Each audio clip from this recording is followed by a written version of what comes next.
Sabe aquelas conexões que parecem meio invisíveis entre as palavras numa frase?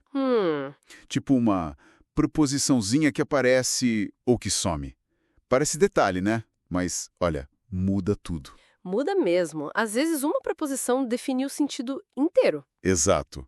E é disso que a gente vai falar hoje. Regência verbal e nominal em português. A ideia aqui é, assim, desvendar como os nomes e os verbos se conectam com seus complementos, sabe? E por que entender essa química da língua é tão importante para a gente se comunicar direitinho? É fascinante, porque a regência não é só uma lista de regra, né? Decoreba. Não mesmo. Ela mostra a lógica da língua, como a gente organiza o pensamento para se expressar. Acertar na regência é como construir uma ponte bem clara entre as palavras, para a mensagem não se perder, né? Ou não ser entendida errado. Boa analogia. Uma ponte clara, gostei. E essa necessidade de conexão, de ponte, não é só dos verbos, né? Não, de jeito nenhum. Vamos começar então pela regência nominal. Porque nomes substantivos, adjetivos, até advérbios, eles também pedem complemento, muitas vezes com preposição. Isso.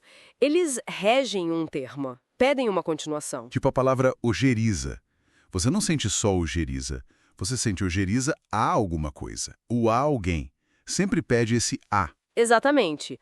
Ou um adjetivo como leal. Alguém é leal a outra pessoa, a um princípio. O a tá lá. E até advérbio, né? Como paralelamente. Algo acontece paralelamente a outra coisa. De novo, a. Perfeito. Nesses casos, a palavra que exige ojeriza, leal, paralelamente, é o termo regente, e o que vem depois, ligado pela preposição, é o regido. É a base do que a gente chama de complemento nominal, essa relação de dependência que completa o sentido do nome. Certo. Agora, vamos para o terreno que, assim, costuma dar mais nó na cabeça. A regência verbal. Ah, sim. Aqui as sutilezas são muitas. Confesso que essa parte me pega mais. Tem umas pegadinhas. Um ponto crucial. O uso do pronome lhe. O lhe? Muita atenção aqui, pessoal. Lhe é sempre objeto indireto. Sempre. Equivale a ele ou a ela. Isso é regra de ouro. Por isso, falar eu não lhe vi na festa está errado. O verbo ver, nesse sentido, é transitivo direto. Ele pede um objeto sem preposição. Então o certo seria como? O certo é eu não o vi ou eu não a vi. Exato. E tem mais, né? Alguns verbos simplesmente não aceitam o lhe como complemento, mesmo sendo indiretos às vezes. Quais, por exemplo? Ah, tipo assistir no sentido de ver, sabe? Assistir ao filme. Você não diz assistir-lhe. E visar no sentido de almejar, visar ao cargo. Também não rola visar-lhe. Interessante isso. Tem que ficar atento. Outra coisa que muda tudo são os verbos que ganham o C. Os tais verbos pronominais. Ah, sim. A presença do pronome pode alterar a regência. O exemplo clássico é o esquecer, né? Eu posso dizer, eu esqueci o livro.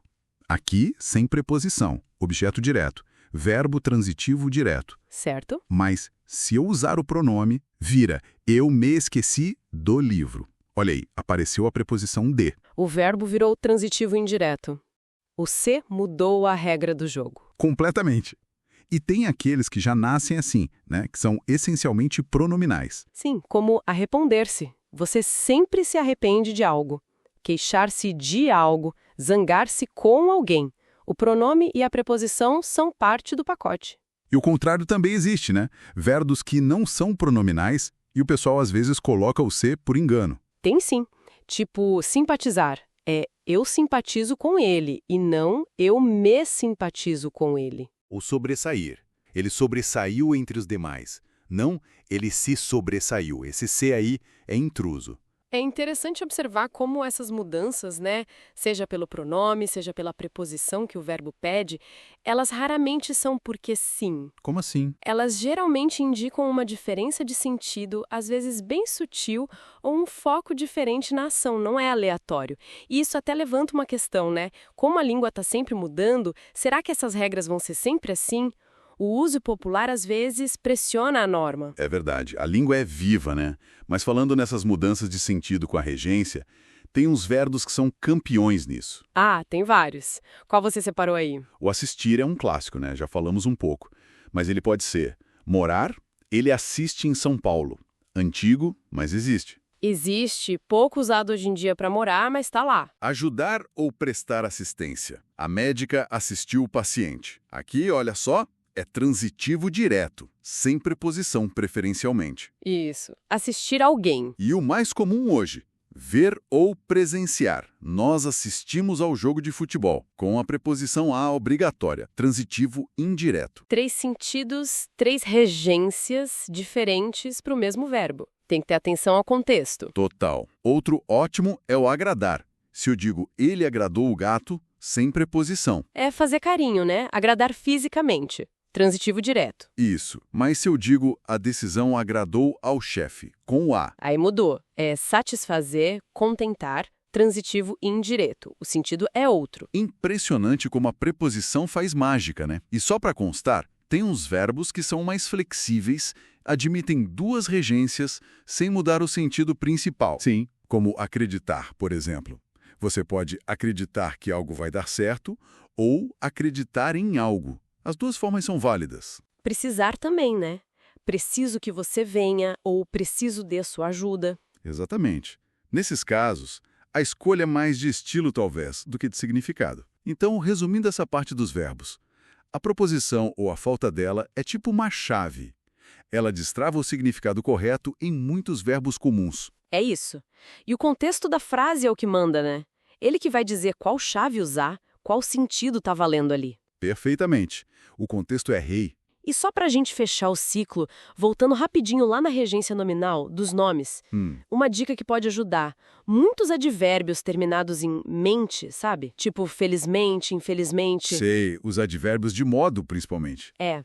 Muitos deles costumam seguir a regência do adjetivo que deu origem a eles. Como assim? Dá um exemplo. Se algo é relativo a, provavelmente o advérbio vai ser relativamente a. Se é paralelo a, o advérbio é paralelamente a. Ah, entendi. Se o adjetivo pedir uma preposição, o advérbio derivado tende a pedir a mesma preposição. Faz sentido. Ajuda a ter uma pista, né? Não é regra absoluta para todos, mas funciona bastante. Boa dica. Então, o que a gente tira disso tudo? Para que serve saber de regência? Boa pergunta para a gente ir finalizando. Para mim, entender regência é ir além do básico na comunicação. Não é só para falar certo ou evitar errinho na prova. Concordo. É mais profundo. É para ganhar precisão, sabe? Conseguir expressar exatamente o que a gente quer dizer. E também para entender melhor o que a gente lê ou ouve, especialmente textos mais elaborados. Exato. É ter mais controle sobre a ferramenta da língua. E olha, pode parecer um monte de regra chata, mas na verdade a regência mostra como o português é organizado por dentro. Ela revela a lógica que a gente usa para construir sentido, para conectar as ideias. Uma lógica interna da língua mesmo? Isso! E aí fica aquela provocação, né? Pensando na dinâmica da língua que a gente comentou. Qual provocação? Será que algumas regências que hoje a gente ouve na fala do dia a dia e que talvez soem erradas para a norma culta, será que elas vão acabar se tornando o padrão daqui a, sei lá, 50 anos? Interessante. Tipo, a língua encontrando novos caminhos para fazer essas conexões que a gente falou? Exatamente. A língua está sempre viva, né? Sempre se adaptando, se reconstruindo. Quem sabe o que o futuro reserva para a regência do português? Fica aí a reflexão, então. Ótimo ponto para a gente encerrar.